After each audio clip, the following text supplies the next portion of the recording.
we're going to bring me into the stream. Yes, we are. Hello, it's Halloween. We're getting close to it. Thursday before Halloween.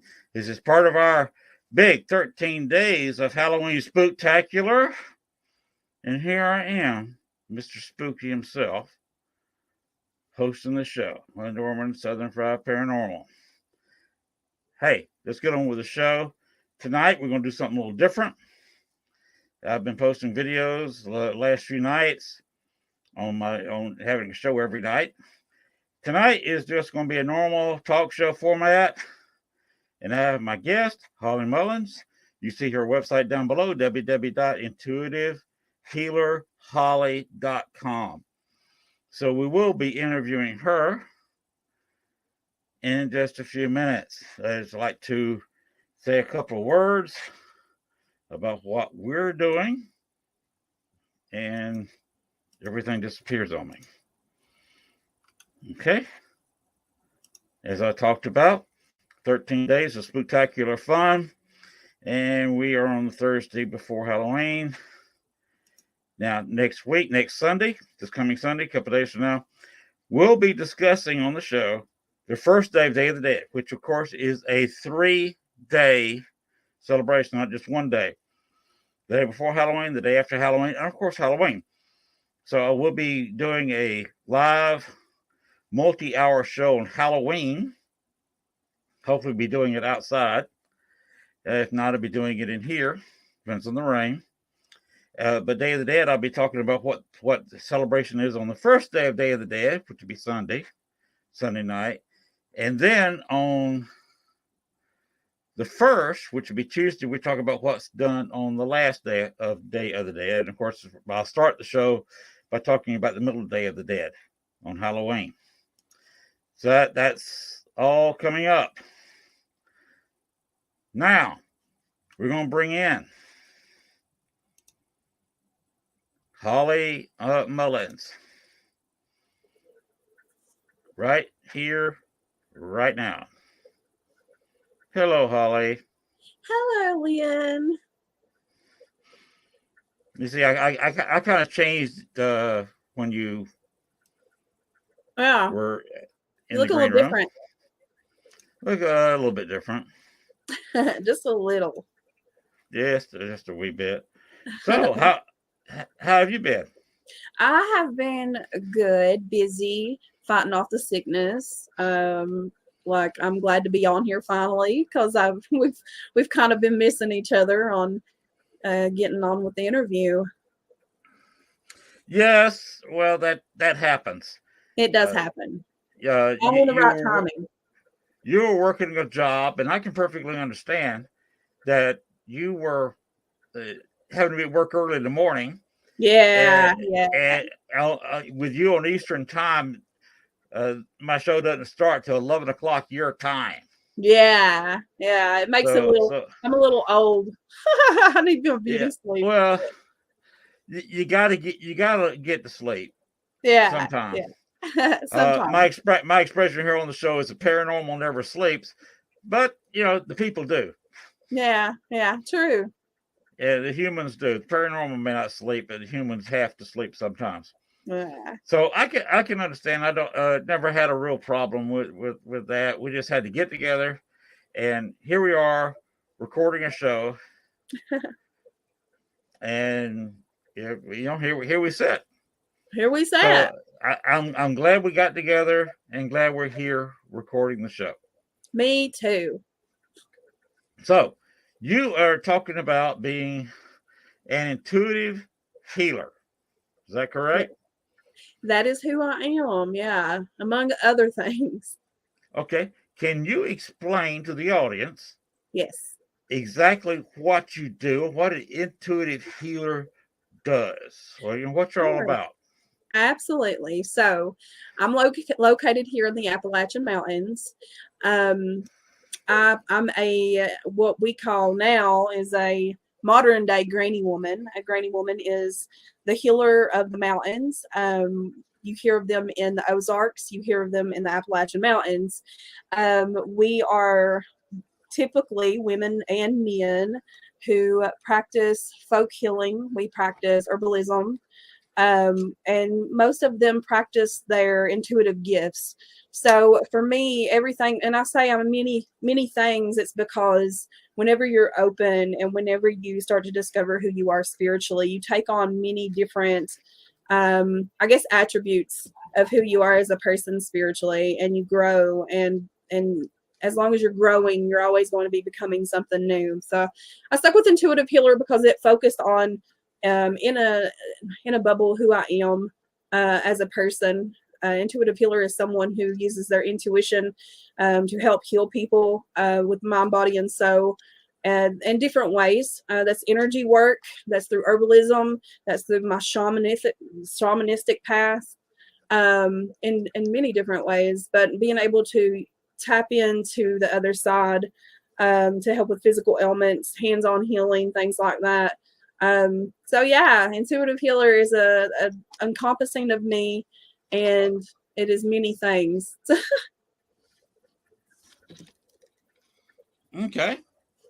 How often do you have cases where you need to go out and do this?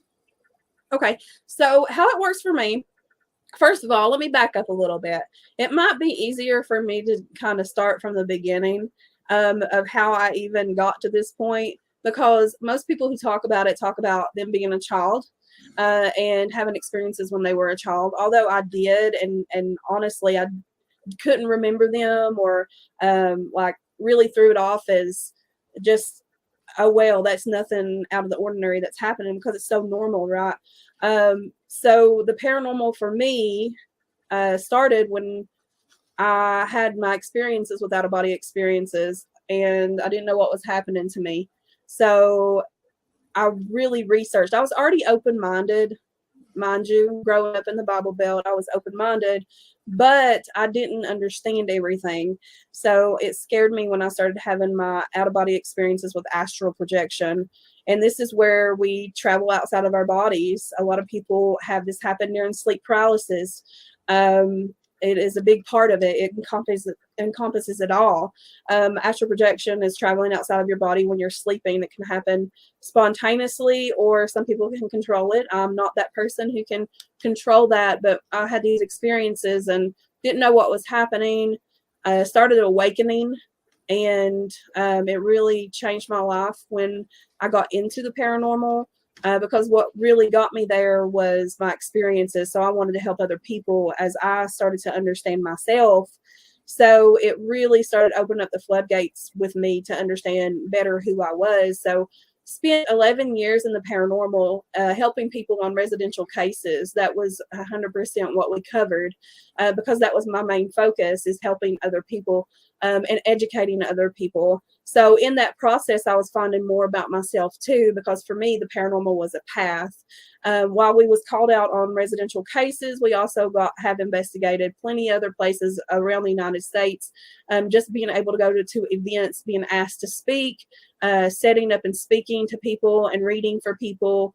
Nowadays, it's a lot different for me. I actually run Appalachian spiritual retreats with my good friend and partner, Dallas. So we brought it back here home in the mountains because we have healing here. There's like all kinds of loving, healing energy here.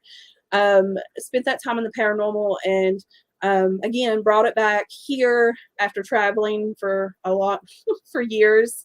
Bringing it back to the mountains with the retreats. We do gallery readings. We read for people. If someone needs help, they can contact us. We can help them instead of having to come out and do a full investigation. It's not so much of that anymore. It's just being able to help them with our intuition, and going out and doing blessings on the land if we need to. So there's a lot. I don't know. A 2-hour show might not be enough. Okay. You say you help people, you bring people out to where you are. Yeah, so spiritual retreats, we teach people about themselves, meditation, how to tap into their own psychic awareness and their consciousness. We teach them how to meditate. We teach them how to ground themselves, to protect themselves, to shield themselves. In a whole weekend, you can come out and spend the weekend with us, and it's all about teaching you about yourself and your healing and your spirituality. Okay. And the best way to contact you if somebody wanted to do this is the Yeah. website below, correct? Yes, you can go to the website or you can hit me up on Facebook. You can find us on Appalachian Spiritual Retreats, but everything is under the website. I try to keep everything under the website so you can access us, and got the links on there to it as well. So yeah. IntuitiveHealerHolly.com. Yes. That is it. All right. Now, when you say you put blessings on the land, what do you do? So it depends on the situation. You being in the paranormal, I don't know if you do a lot of residential cases, but we all know that it depends on what's going on with the location. I'm an energy worker, so I don't feel the need for all kinds of ritualistic things, but my shamanic path leads me to do different things for different people, if that makes sense. If we're going out and we're dealing with something off of the land, where it has more of a native elemental feel, then I know what I need to do. And it is giving, like the blessing is, excuse me, giving back to the land and, offering up the way for them residents or whoever is there to be able to coincide with elementals, because it's not that they're bad. Elementals were never bad for the start. It's just the energy that pertains to it. So if you have a family who has bad energy from addiction, depression, oppression, things like that, then you have different things going on. There's so many different ways it could go, but I use my energy. It's like walking in, and I just push things out with my energy. I'll give it a good sage just to clear the energy, and just make the energy a little bit more calmer, but be able to educate the owners or the businesses wherever I go on what's going on and how they can learn to coexist with it, or if it needs to be a situation where you need to make some changes in your life. Because when you come out to haunted locations, people don't want to talk about their issues going on behind it. But as an investigator, 9 times out of 10, you're dealing with one, some just bad energy there in the home that needs to be corrected, or 2, you're dealing with someone who is psychic and not realizing it. And so they're able to, or having an awakening and they don't realize it. So there's different ways of blessing a home or cleansing a home. But for me, it's all about my energy that I push out from my body. Okay, so you travel around a little bit if somebody needs you. I do, yeah. How far are you available? I mean, it just depends. Like I would ask for compensation for travel and things like that if it was far out. If I couldn't get to them, I would find them someone that I trust that could help them. And that's important because it don't have to be me. This energy, like there's all kinds of people, me's all over the place, it's just who do you trust to do that? And for me, I have contacts placed almost everywhere. So it's convenient to be able to reach out to someone and say, hey, this is what's going on. And I wouldn't ever give someone that case without trusting in them fully. I'm way too micromanaging for that. Okay. When people contact you, what do you do? Host them in your home, or what? What do you do? You have some place they go, like for the retreat, or yes, on a retreat. Okay, so what happens is you come here in the mountains. We are in a Airbnb. We like to keep it, give back to the Airbnbs in the area. And we are working on a community, which is an off-grid community where a bunch of us live and have a healing center. That is my goal. That is what I'm working toward in my life because I know that's my calling. So it's just to have a permanent place to have these retreats and to be able to help people and just welcome people and be more self-sufficient off-grid living where we have a more spiritual community. Okay. Now, you mentioned out-of-body experiences. Yes. How do you do this? Oh, okay. How do you do this? Well, how do you do it? How do I do it? Okay, so I'm not worried about me. Well, so you want to talk about how it started, and then we can kind of lead into, and I can explain to them, how that works. Okay, sounds good to me. All right, so when I first started having the experiences, it was subtle thing. Well, not subtle really, because it's kind of creepy, but I would have experiences like hearing a AM radio or FM radio playing in the middle of the night. I would wake up. I thought I was awake and I would hear things It really started for me back in 2006 when I had a major awakening, and I was pregnant with my third son and started having experiences left and right. I was waking up in the middle of the night and hearing someone call my name, and I was upstairs. We lived on a military base. So I thought maybe that this place was haunted, or maybe I don't know, maybe a spirit. I don't know. Because at that point, I didn't think or know that I was that open. I was under the assumption that only special people were awakened like that, or it was in the bloodline, it was passed down. I didn't think anything like that. And I had never had a major experience up until that time that would make me think it was paranormal at all. Just kind of brushed it off. But you couldn't brush this off because I would wake up in the middle of the night and see lights go to the corner of the room. The bed would start shaking. My body would be vibrating. I woke up one night and there was a huge spider in my bed, and like tarantula sized spider in my bed. And there's no way that could have been there at all, and it wasn't. I got my husband to search the whole bedroom and everything, and it's like, nah, there's nothing there. So from there, I was pregnant with my son. I had my son. We moved off base to an apartment. And so I had like a 6-month break, I felt, before I had another event happen. And it was one of the bigger ones that kind of shook me to reach out for help on the online community and the paranormal. Mind you, I had been watching paranormal shows here and there. So I had knowledge. I was open-minded, but I wasn't deeper into the knowledge to understand what was happening to me. I woke up one night. There was a man walking toward me, but he was not human. He was green, and he almost would look like a goblin because of his ears and nose. But he was dressed human. Like, he had blue jeans on. He had a flannel shirt. It was buttoned up. It had a hood. He had sneakers on. And it scared me. I had my boys in the bed with me, and I was so scared that even me not being religious went and grabbed my Bible from high school that they gave us as seniors and slept with it under my pillow, because I had no clue what was happening. Like, this is not normal, I've never seen anything like this before. Fast forwarding, I figured out, through just really researching for myself, trying to understand what was happening to me, because of I had to put all the clues together. What was happening with the bed shaking? What was happening with seeing things, hearing things? And I finally got a little break, just a little break. Now, this was back in the time before social media. This was when you had to really get deeper into finding communities of the paranormal, and it was usually through a chat forum.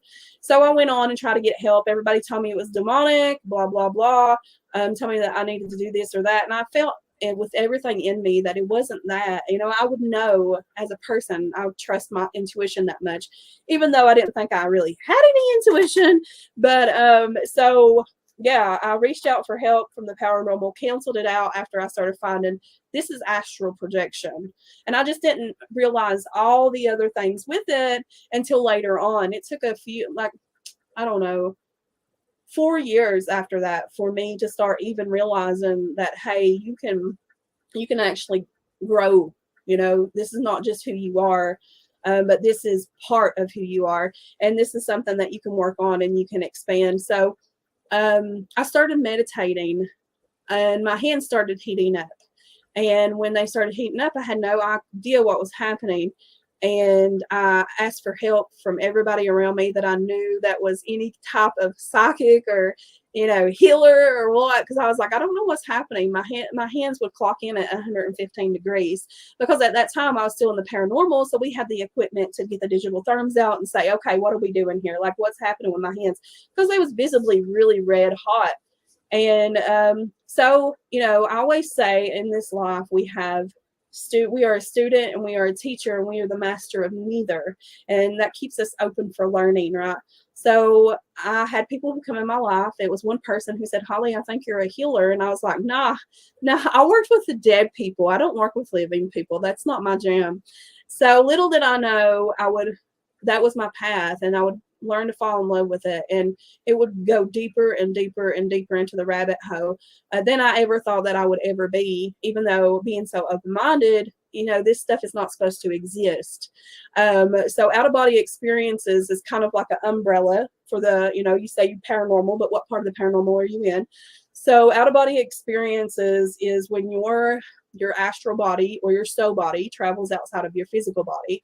So if you've ever been laying in bed at night and you have felt like you were being held down, or you have felt like you have fell off a bike or something like that and you jerked, that is the energy in your body settling. So what happens with out of body experiences is we let our physical body just really relax. And so it just starts to really meld and ground, and we allow that consciousness to start working inside of our mind. So there's different experiences you can have with that. Now, for me, the astral projection side of it was never a choice for me. It wasn't something that I was trying to do. It was something that just happened to me. That's how I awakened. It was my crack in the wall. And I had to learn. I had to learn from everything that I could around me, and then I had to learn to trust myself. So out of body exploration is very, very useful into meditation, which meditation is the key for everything. And it can be used for many things. The government actually used it in their program for people who were remote viewing. It's the same concept. Remote viewing is a type of out of body work or meditation. So the government used that project for years and used psychics for years, and that is part of out of body experiences. Okay. I have a question. Yeah. About an experience that I had similar to that. Sure. Many years ago, I was on a investigation. Yeah. And it was an apartment complex.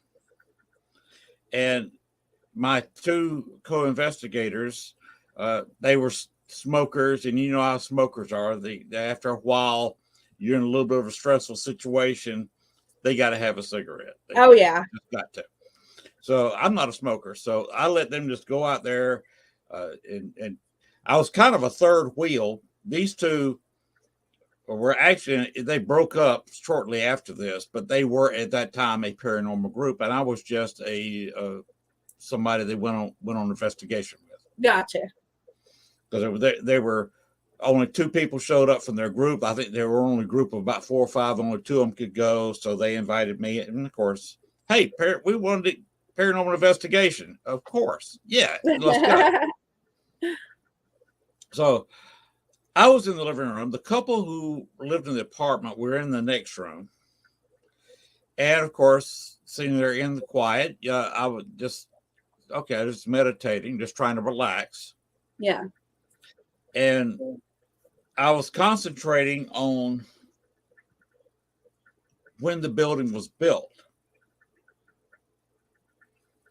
So that's what was going through my head, a date in the past, in the 50s, late 50s. And I saw, with my eyes closed, of course, meditating, the building under construction. I was in the same geographical location, but in a building that hadn't been built yet. They were starting the foundation, had everything cleared up and working on the concrete, made at the base. I could see the road that I, was in front of the place, a smaller version of the road, smaller, narrow version. Yeah. And I was kind of enjoying, looking at all the older cars. Somebody came by with their radio really, really loud, obnoxiously loud. And it just drove slowly. Of course, the traffic wasn't flying. You're talking about in Chicago, in the Chicago area. So this is all, even back in the 50s, was still a lot of people living around there in a fairly heavily traveled road. Yeah. Anyway, music was playing, and all of a sudden I got snapped out of my meditation because the woman of the house came bursting in the room from the bedroom where they were. And of course, first thing, I'm in front of their door anyway, facing the door. So I'm looking at her. She sticks her head out of the door, looks both ways around the room, closes the door. So later I asked her, when my two friends walked back in and she walked back in, I told them, I said, told him aside. I said, okay, I'm going to ask her a couple of questions. And this is the name of the band that I want her to name. This song, this group. I said, let's see if she names this group. I have not talked to her. Okay. So I said, why did you come into the room? So they were outside and I was sitting here meditating, being quiet. You didn't even look at me. What did you come in the room and look around for? She said, I heard music and I thought somebody was playing a radio. I said, yeah. Really? That is crazy.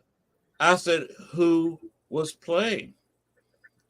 She said, Buddy Holly and the Crickets.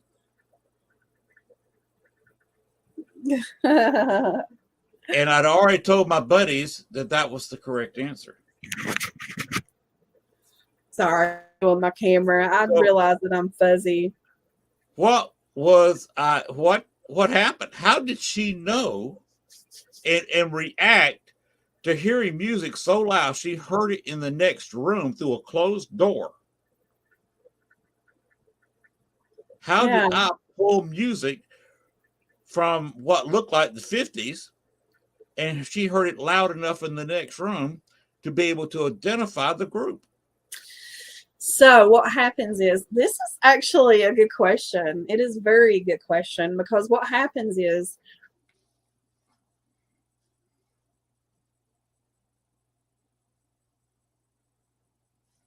uh-oh. I lost Holly. She froze. Okay, we'll be back. You can get back to answering the question in just a minute. Okay, you're back. I'm back. Yeah, I'm back. Okay. I was about to start the commercial break, and since we kind of broke like that, let's just go ahead and do the commercial break, and you remember your answer. We'll do it when you get back, rather than having to interrupt you in mid sentence or mid statement or mid thought. Since we kind of ended with the freezing. Okay. Screen freezing happens. It's the internet. I know. What can you say but deal with it? Yeah, just deal with it. Okay. Feel free to comment on anything you see here or anything I say. Okay. If you don't say anything, I'll just keep on talking. But if you got anything to say or add, go ahead. Okay. First one here is, where is it? There it is. That's the fact that I'm booking guests for November shows. I've got a guest for a recorded show for Thanksgiving. I've got that done, and I'll be looking for guests for 3 more weeks in November. So, Holly, if you know anybody who wants to be a guest, tell them to hit me up on Facebook Messenger. Sure, I will, definitely. And this one here, Gypsy Soul Holistic Fair, this weekend, October 29th and 30th, located at Fresno, Texas Convention Center, 10 a.m. 5 p.m. You can kind of read the fine print there if you got a bigger screen, where you can contact for tickets, and the location of the Fresno, Texas Convention Center. So that if you're anywhere near there and you enjoy the Gypsy Soul Holistic Fair, she runs events in Texas, Oklahoma, and has an annual event here in Arkansas at Hot Springs. And in fact, next April, this coming April, at least that's when we think she's going to have it. That's not set yet. I will be appearing at the Gypsy Soul Holistic Fair, along with Phoenix Jensen and her groups. And the only other one that's current is the hit. This is kind of special. There's no website. History Haunts and Legends in Jefferson, Texas, November 5th, which of course will be the next weekend after Halloween. You have to call for information. This was done phone only. No website to go to. You have to dial 903-601-3375. And they got the information on the other end of that phone. They will tell you where, get you some tickets, and get you set up. But that's the only way you can contact that group is by phone, 903-601-3375. And where is it? This brand new one I have. You ever been to New Orleans, Holly? I have. Okay. This next October, of course, not this year. We've only got a few days left in October this year. October 2023, there will be a brand new event, Fear Fest Paracon, presented by Paranormal Swamp Investigations. This will be a brand new event. Parallax, Phoenix Rising, the previous mentioned Phoenix Jansen, and Pararose will be having an event, Fear Fest Paracon, in New Orleans. The exact date and location will be put out, so keep an eye on Facebook. You might want to follow any of these people about this. Here's the committee chairwoman, Phoenix Jansen. She will be in her new group, Phoenix Rising.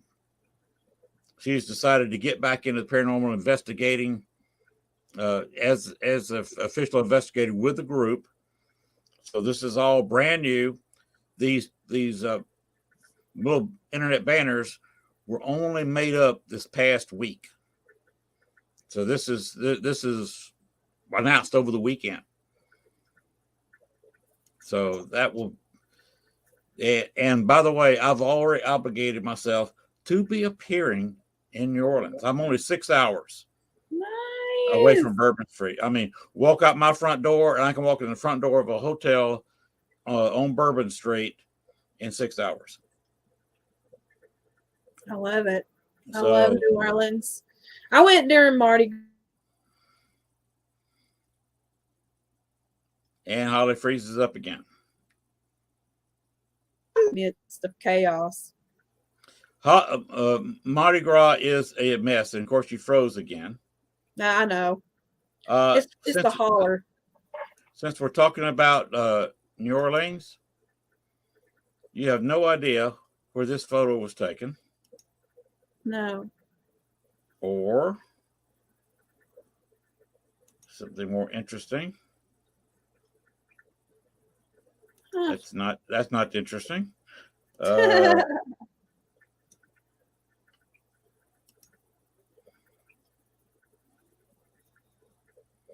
This and this. Huh. These were taken in the old French Quarter Wax Museum just a day or so before they started disassembling it. It's torn down now. It's a 3-story condo building. These were some of the last photos taken of that building. Huh. Very cool. So that was very interesting. I was one of the. This is from the Battle of New Orleans. I was the last real investigator to investigate the place.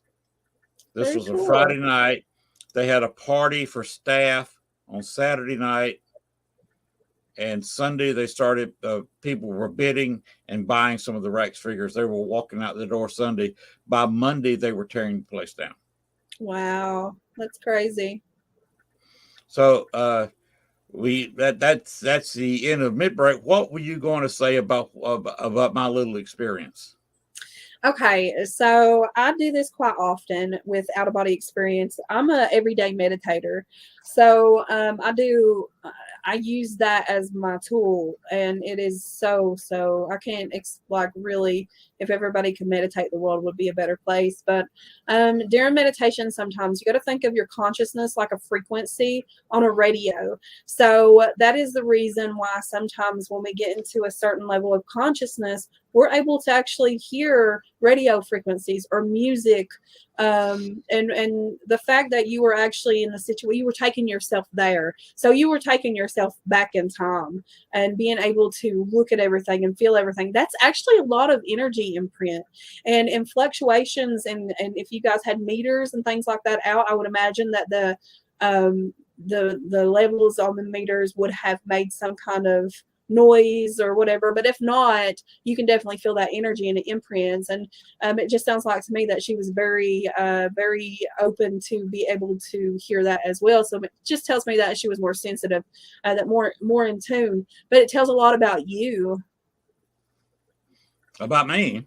Yeah, because not a lot of people are able to understand that that happening to them. So everybody on the earth is capable of being in tune or intuitive or psychic or whatever you want to call it, a healer. It's all potato one, because we're capable of all of it. That's what that we're not told. We're not told about this existing. We're not told that we are capable of doing things like healing and being so intuitive. And that is a big deal. It is a huge deal, because if we can concentrate and meditate and we can project our bodies elsewhere in a different place and time or in a different time, really think about that. That's amazing. It's not talked about because they said it doesn't exist if it can't be measured. And that's when I really started to change my mind about a lot of things. But it is projecting your body into a different era. And I think it's cool that she heard it because that means that she's intuitive. Whenever I've been around other people and I hear the music playing, for me, a lot, it's weird because I'll hear the native flute, which is, I feel like, are my ancestors and the ancient ones. And then I have 80s rock, which is crazy because the last 2 years or 3 during meditation sessions, I'll hear this 80s rock music playing. And then lately it's been happening again, except it sounds like the station's going in and out. So it's like I'm not tuning into it. We like to think of, where's that radio coming from? But actually it's where are you traveling and not even realizing that you're doing it. So the times that I've heard the radio, it started when I was 18 years old. I woke up in the middle of the night and I heard like a country song playing. And I don't listen to country that much, but I lived in a holler where everybody else was like in bed. I got up, searched the house, looked outside. I was trying to figure out where this music was coming from, because although that I walk the path that I do, I'm very level-headed about it. I will try to debunk anything that I can before I'm like dead set on it. I always have been that way. I'm just, I take it with a grain of salt until I really experience this. So yeah, I had that happen when I was 18, and then I had the radio experience where it was the AM stations, and I was like getting up in the middle of the night and searching then, like when we lived on base, to see where it was coming from. But it's in spurts. Sometimes it's attached to spirits. Sometimes it's just this. What it is if we really think about it, it is an imprint on the environment around us that we are able to tap into and relive or to witness. Okay.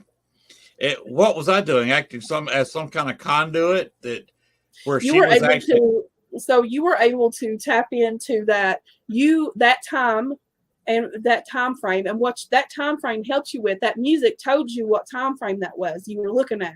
Even though I'm sure with your meditation, you could tell, but the music was to help with that. It's saying, hey, this is your answer. You're tapping into this information. Spirit gives you all the information and knowledge that you need. It's trusting yourself that you can do that. So that's amazing. Okay. It was an interesting experience. In fact, my Yeah. 2 friends, I imagine to this day, don't really believe what I told them. Well, that's sad being in the paranormal, because in the paranormal, you have to have an open mind.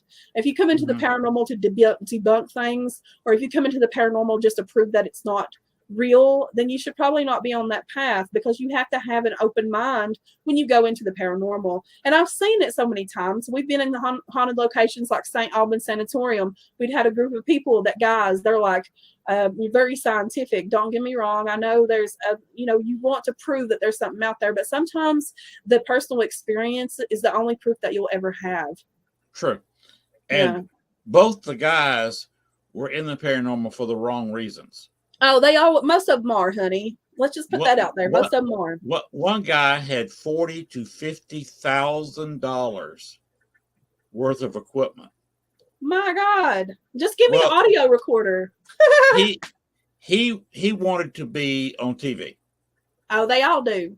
And he thought his ticket was to have a whole bunch of equipment and show up with his big. He had one of the bigger SUVs and a big trailer of equipment, and spend about 4 hours setting up equipment.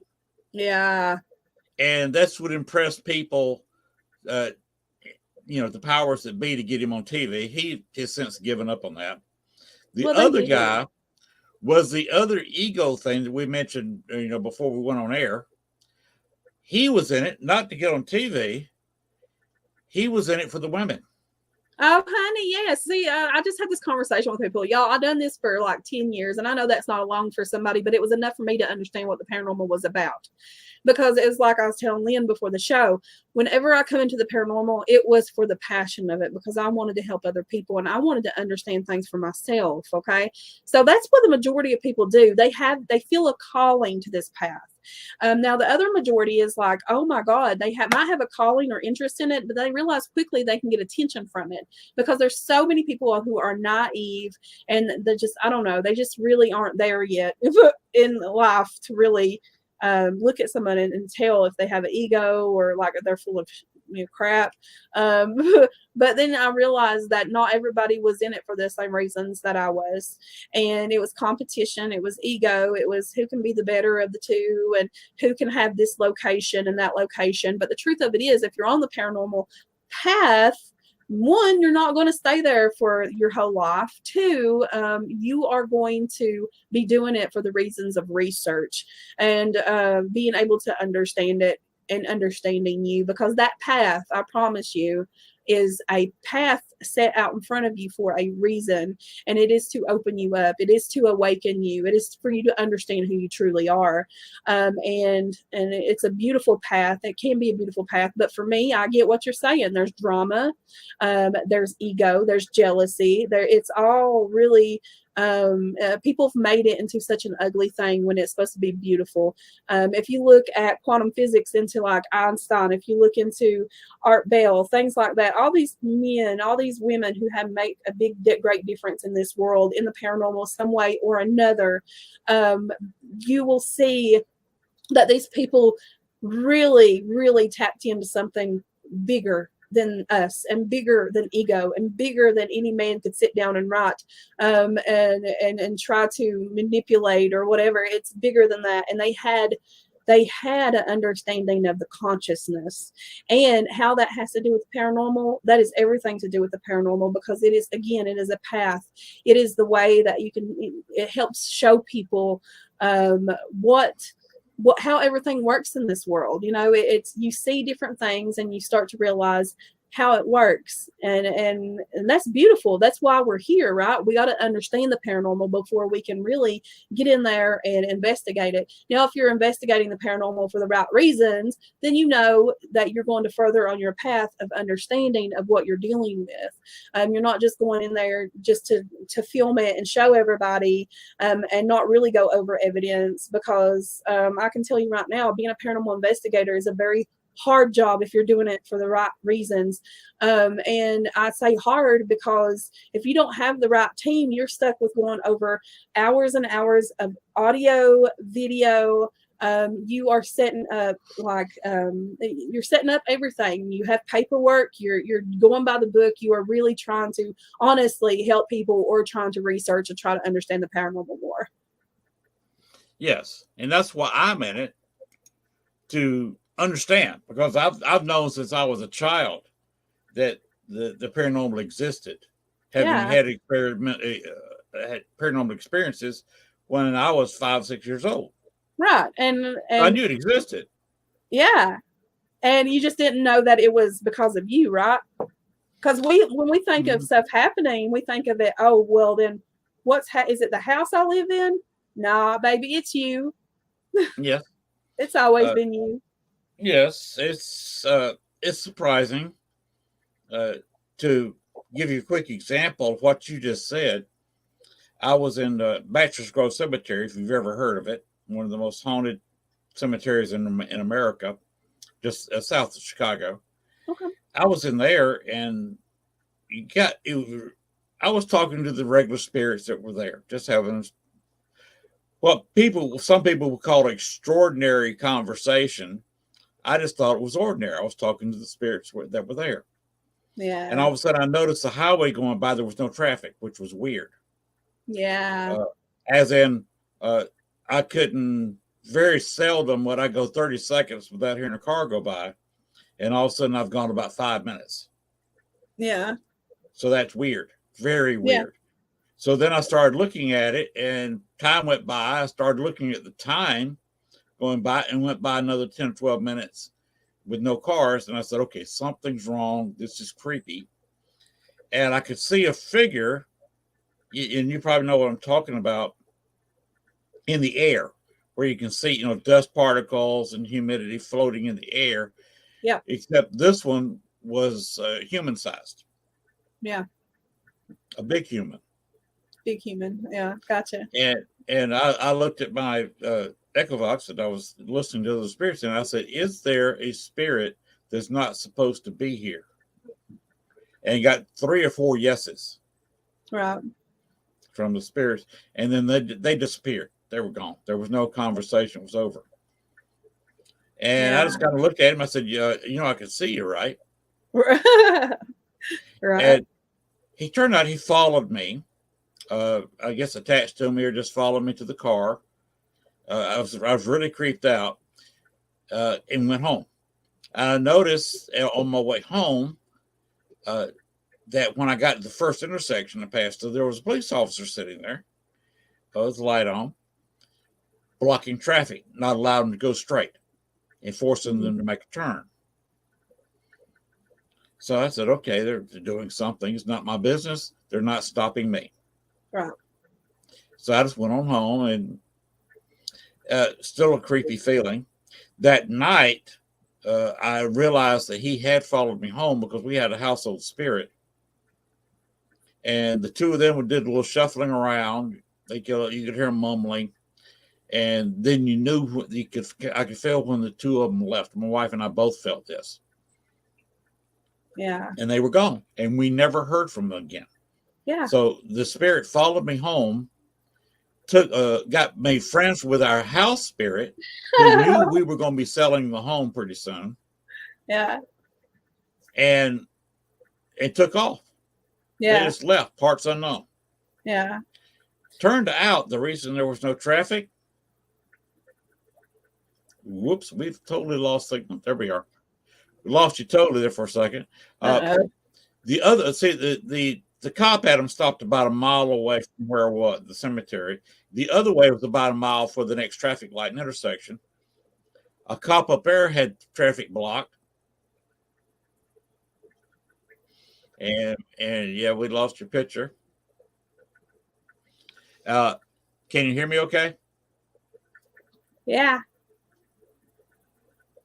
Hello? Hello? Okay. And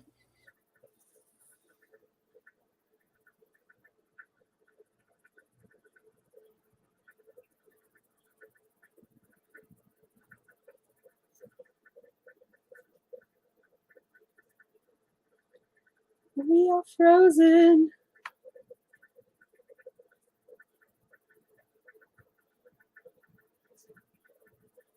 what?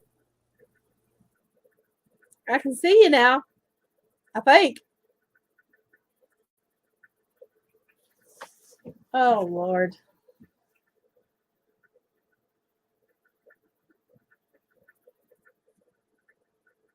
No.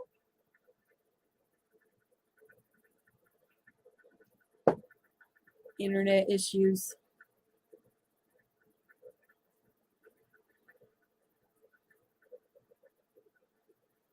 You're stuck.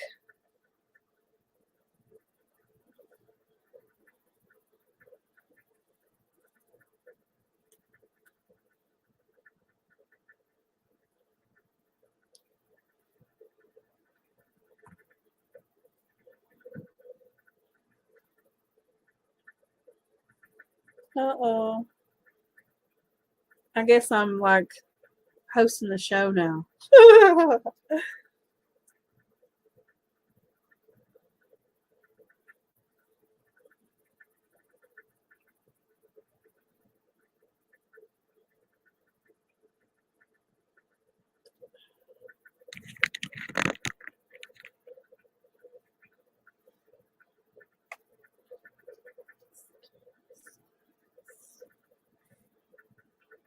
Talking to myself.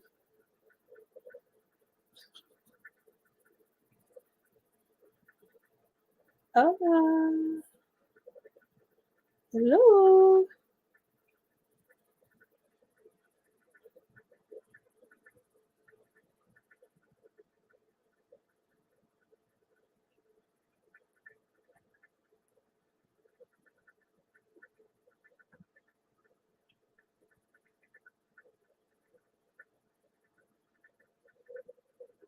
I think we lost them.